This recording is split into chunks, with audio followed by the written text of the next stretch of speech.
Hello, welcome back to Space Engineers. In today's video, we're looking at another large ship that's yet another mine layer, but this one uses a different tactic to other mine layers I've showcased on this channel. Yes, this thing that I'm currently standing on is called the Gurathin Minelayer, which is this lovely thing all the way over here, which features subgrid thrusters that'll turn from their vertical position to horizontal while you're on the planet. Just make sure you don't slam into the ground. If you're in heavy gravity, then once you're flying around through space, you put them into how they are right now, and you'll get a nice big boost from all the thrusters sitting right behind it. So there's all the thrusters, got a bunch of large ones, a bunch of small ones, and it's all be connected up via a rotor right here that we simply control in the cockpit to change their positions. There is no VTOL thrust script on here, so it's not going to change automatically as you were to hold down forwards, backwards, and all of that. You have to manually change them. We'll see that later on.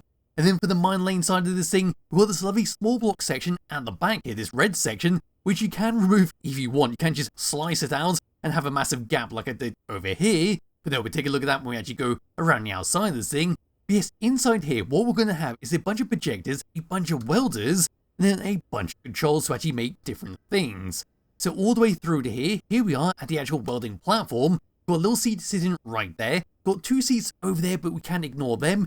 Yes, we get into that seat, we then set up one of two types of projectors. One is a small land vehicle, one is a fake cargo container, both of which contain warheads to lure unsuspecting victims over to them, but they'll just simply explode, hopefully killing them or causing a lot of damage to any vehicles they have nearby. You see projected, set up the welders, pull the piston back, then it welds up over time. Once you're in position, you simply undo the merge blocks, drop it all the way down through this gap right here, and well, away it goes. So go try that out a bit later on. We'll do it in space so I can simply move up and actually get a better look at the thing it drops. I'll just come over to here, press F10, find it in the spawn menu, and then we'll go from here. So the Gurathin Minelayer is 19,641 large blocks, using one hell of a lot of the DLC packs. And then up here on the description we can see there is a disguised cargo ship designed to deploy mines that look like cargo containers, or a rover, an abandoned rover, so unsuspecting victims can come up to it, and well, like I said, go and explode. Down here we see what it includes, so it does have a jump drive on here. It's got way more subgrids than they care to count. Got anti-privacy glass on all the bedrooms and toilets. We've got one hell of a lot of thrust via the subgrid thrusters on these sides. Down here's your hotbar and what you can do with it. And they say, hope you enjoy. So giving this thing a thumbs up when we move around towards the very front, have a brief look around the outside, have a look around the interior, go and print out a few mines, take a look at the actual results of them, and I believe that'll be that. So for the very front of the Gurathin Minelayer, this is what we get, where as you can see we've got a bunch of white and blue steel blocks with some black above there, which could be where our bridge is sitting to actually control the vehicle and drive it around. Right in the very front here we then got some truss blocks onto a compact antenna, and then got some white and red blast edge blocks with a top mount camera on top so we get a good view of what's going on. Then right next to it, got ourselves a beacon. Move around onto the side, so on this side we see the start of many hydrogen thrusters go all the way around this thing. Then on the very edge here is our subgrid thrusters, which do look rather fancy and do work very, very well. Once again, white and blue steel blocks, got a few grey bits here and there, which are just unused buttons being used as some decoration. So all the way up to here, there's the buttons, blast edge block, neon tube, and just a little handle. So it's almost like you just pull that out like a small little battery pack. No, onto the side of this thing, putting on my lights. And there we are, so we've got a nice bit of decoration. We have all different bits and pieces. So black neon tubes along the back, we've got hand skins on the top, bottom, left and right. We then got some yellow truss blocks. Then in the centre, the actual centrepiece itself, is a grey circular section with then some pillars in the middle. There we are, with that, turning on my lights. And that's simply what it looks like. It's just a very nice little design piece to break up this flat section. Move around towards the very back, as we saw at the very start, here's all of your thrusters to actually boost yourselves along. Over here's a little sorter to point towards where the actual thrust is connected onto, with of course our rotor sitting right inside here. Pull away looking on the side, light on once again, so instead of just being white and blue, we then got some red and yellow mixed into it. Onto this section, a vent sucking oxygen from surrounding areas, decorated stairs on the back there. Onto this section, another thruster pods. And all the way around towards the very back here we go, and this is what we get. So at the very back here is our small block section, where we're going to be printing out all of our mines. And yes, it looks like it will open up, but it will not. It's simply a heavily reinforced back section to help take up all those welders. Over on this side, on the actual main body itself, we've got 4 more hydrogen thrusters, being the case of some grey armoured panels, just housing it quite nicely, giving it a nice bit of protection from the sides. Up and above here, we've got some corrugated armoured panels, adding small little fins. then quickly onto the opposite side, there's the other subgrid thruster pod. If we move all the way up and down, all the way across, onto this section, we see our curved conveyors just linking all the way across. Onto this part, we've got another hydrogen thruster move all the way down. There's a very clear view of our sorter going across past subgrid thruster. On the main body, not too much to talk about, just some red and grey steel blocks in a nice little pattern going all the way across. Then onto the main body, here's a alternative way of getting into this vehicle. We simply drop all the way down in this section. We've got two doors, one to the projector room, one to the front drive around, and then, well, not too much else going on.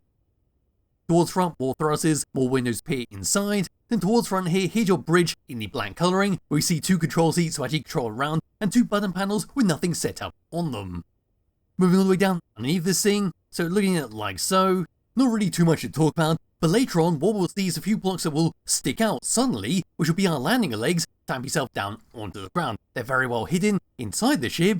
Yes, here's below our projecting section, where we see where the mines could be dropped all the way out of, and all the way up inside.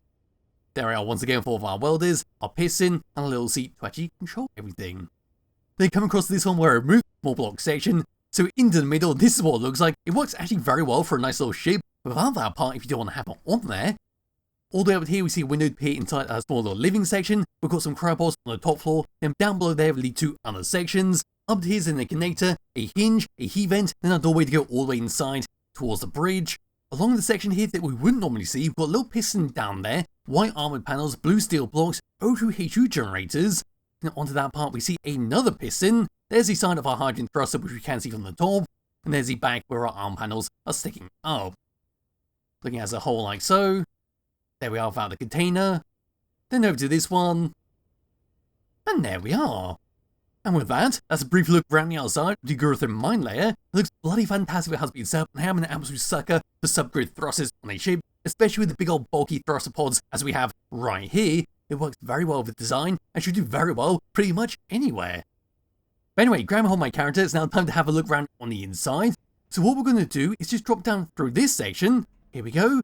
And here we are in that little intermediate room that we just saw.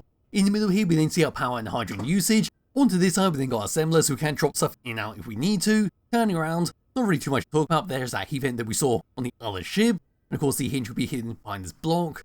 Yes, we're going to come around towards the very back here. So through this corridor, past this cargo terminal, all the way down these steps, and here we are. So once again, our piston in the ceiling, got some steps all the way down to the lower floor. And into this section, we've got these two little seats that we can sit inside, control a few bits and pieces like turning on the atmospheric thrusters, turning on the antenna, magnetic plates, and all of that. Across there, there's your massive wall of welders. Up there's your projector and of course your merge blocks. Round towards here, below the steps, all the way around. There we are, so we've got a small little cargo chain access if we need to. There's your conveyor pipe going all the way along. Then back up the steps, all the way around. We've got some bump panels that do control basically the same thing as the cockpit behind us. So we turn on the welders, we turn on merge blocks, and of course retract the piston. So getting to the seat, what we do here is now activate the projectors. We've got number 6 and number 7. Number 6 coming for the small little land vehicle, so with the free camera coming all the way over. Inside. And that's what it looks like if you actually get the camera in the correct position. So it's a very small little vehicle, we can't actually drive around because it's missing its front wheels. Then for the container itself, I was to pull this all day long without welding it up. There we are, so it is quite a nice little vehicle at the end there. You could actually make it usable in Spar mode if you did want to do that. But no, there's the warhead right there that will explode when an unsuspecting victim comes all the way up to this. And then for the container up here, the fake container, got a large warhead, which is simply sit inside there. Pushing it all the way backwards so we can actually weld it up and show you these things by dropping them outside. I people will simply go for the small vehicle. I won't bother doing the small container basically because it is just a large warhead surrounded by some corrugated green armoured panels.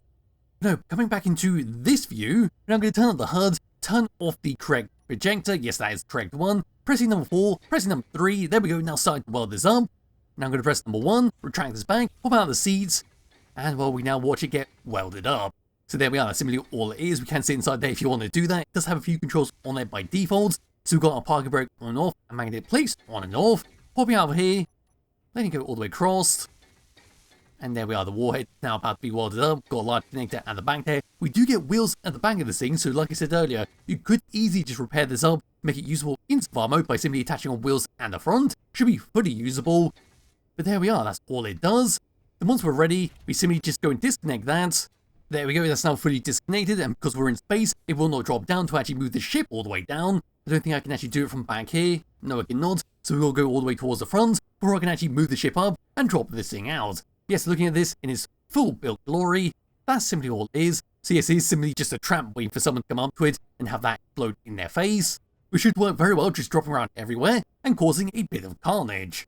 Anyway, all the way up to here, all we've got to do now is come towards the front, so past this section, closing up that, into here, double door for an airlock, and here we are in this section. Shelf on the side, armory lock in the corner, round here, not really too much to talk about other than a blinding white light and a few windows in the ceiling so you can view outside. Into here's your subgrid thruster manager, which is going to be very useful for these side thruster pods. Over here's a weapon locker, nothing going on. Looking all the way down, that's a place where we can go. And actually, yeah, we'll actually go there first of all, so all the way down to here. There we go. First of all, coming all the way up to this floor and around, there's your cryopods that we saw earlier from that window on the other ship. Moving further down and around this corner. There we are, so there's your survival kit to respawn and recharge yourself. Air vent 2, make sure you don't suffocate in this section. Another cargo terminal. There's some explosive barrels. There's a regular barrel, freight crates. Into his doorway we can open up, which I'm not really too sure what this area is. It might be a holding bay for, say, a prisoner. I'm not too sure, but on the outside here there is no oxygen. So if your helmet's turned off, well, you're going to be in for a rough time in this section. But yes, this is all there is in this area. I suppose you could use it for some maintenance to repair up those hinges. Anyway, through here, round the corner, in this very sneaky door that's very easy to miss. Here we are for another armory locker. Out this side, closing this up these steps, through here, and here we are in our living quarters with all of our beds, and eventually we'll come around to a kitchen section to actually make some food. And this is how the rooms have been set up. Some of them are slightly different, but they've got an air vent front and center, and then a bed to go to sleep on. Closing that up, into this one, there's your shower, there's your toilet, not too much privacy going on here. Round the corner, there's your fish block, all your fish is swimming around, window to peer outside at your oncoming destruction. And through this section, battery, here's your little kitchen table and the seat to sit on. Round the corner, another window to peer outside the other ship. Into here, another doorway to open up, where we've got an air vent bed and an armory locker. Then finally, in this room, here we are, another section like the one on the opposite side, air vents, and then a bed to go to sleep on. Other than that, that's pretty much it for this section. So all we've got to do now is, like I said, come all the way up to that top section, actually move the ship up, and take a look at our payload. So all the way up to here to the very top. There we go. Now we've got to come around this section, open this door, double door once again for an airlock, looking up to there, nice bright light panel. And then finally, here we are at our bridge to actually control it. But looking around, there we are. Like I said earlier, we've got bump panels with nothing set up on them. We've got two little seats to actually drive this thing around and control it, but only that one has been set up. Looking from the front. And there we are. So hopping into this seat and changing it back to a ship. There we go. Now lift this thing up. Very carefully moving it forwards, trying not to damage anything behind there. And there we are, there's our payload. Now it's ready to surprise an unsuspecting victim, with the free camera coming all the way up to it once again. So yes, very easy to upgrade with more wheels and just drive it around. There we are, we simply just dropped it down onto the ground. If on a planet, simply fall to the ground. I believe that's enough of me talking about the actual payloads. Back into here, these are the controls we get. So we've got 4 controls on this ship, or 5 controls if you count the antenna at the very end. So we've got number 1, which can be for your pistons, all the way down to here, which will act as your landing legs. Pressing number 1, out they pop. So yes, they're very well hidden on here. We've got this section at the back, which is simply a piston that comes all the way down onto a magnetic plate. Over on this station, we've got a hinge and a piston set up, so it comes all the way down at an angle. Then at the very front here, we've got a big flat platform that comes all the way down and reveals to us a secondary door, which I've just twigged in my head. That's the area that I was thinking was a holding bay for like a prisoner. No, it's not for a prisoner, and that's why there's no auction there. It's simply the doorway that folds all the way up and reveals a section. I do apologise for missing that out. When I was actually looking around here, I was like, I wonder what that is. But didn't twig that that was part of the landing leg sequence. Yes, that's what it looks like. Looking out on the sides, it's just nice and neat and very well hidden when it's tucked away. And we bring the sunlight back around once again. That'll do quite nicely. For the rest of the controls, we've got magnetic plates to lock and unlock it. The number 4 is your second most important control, which will be for your thrusters on each side here. So looking like so, press number 4. And there we are, it's just a very simple system to change them from vertical to a horizontal position. So when you were to move up, there we go, we get a nice lot of thrust. So once we're in space, ready to drive around at high speeds, So we move forwards, and then away we go. And as you can see there, we are bloody fast. Anyway, the last control is your antenna on and off, checking all the other ones in case there is a sneaky control. No, there is not. And well, here we are for a small little test flight. So as we can see, we are bloody fast. Coming to a stop, we are a little bit slow, but luckily we do have plenty of gyroscope controls on this thing. Actually do a 180 to make us stop a lot quicker. Then of course moving up and down will be largely dependent on if you're planning or not, and what direction your thrust is currently sitting. So now that we stop moving up with our thrusters like so, we still got some very respectable speed out of that, and coming to a stop it's a little bit slow but still very nice. Moving these all the way down, this is now going to change everything. Keep spacebar. Few seconds, now 100 meters per second. It's going to take a little bit longer to actually come to a stop, to the point we might want to do another 180, and so we flip this thing upside down. There we go, that's a lot quicker, and a lot easier to control. And we're putting it like so, move this thing around, here we go. Oh, as you can see, we've got a nice big control over this thing. It's very heavy, it's very meaty, but still retains a nice big control over it, so if you do need to get into an awkward position, well, you've got plenty of control to actually do that. Other than that, that's it for the ship, that's it for what you can do with it, that's it for the payload, and well, the thrusters and how you change them.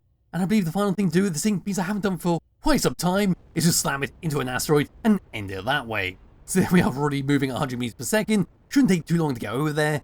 And so here we go in 5, 4, 3, 2, 1, straight into the asteroids. And I saw for a second there that I was still in the seat when the ship was getting destroyed. But no, it looks like we did one hell of a lot of damage to the asteroid and the ship. Although the ship looks like it is pretty recoverable, due to the fact we do have those cockpits at the very back of the ship, we could easily set them up to actually drive the ship around.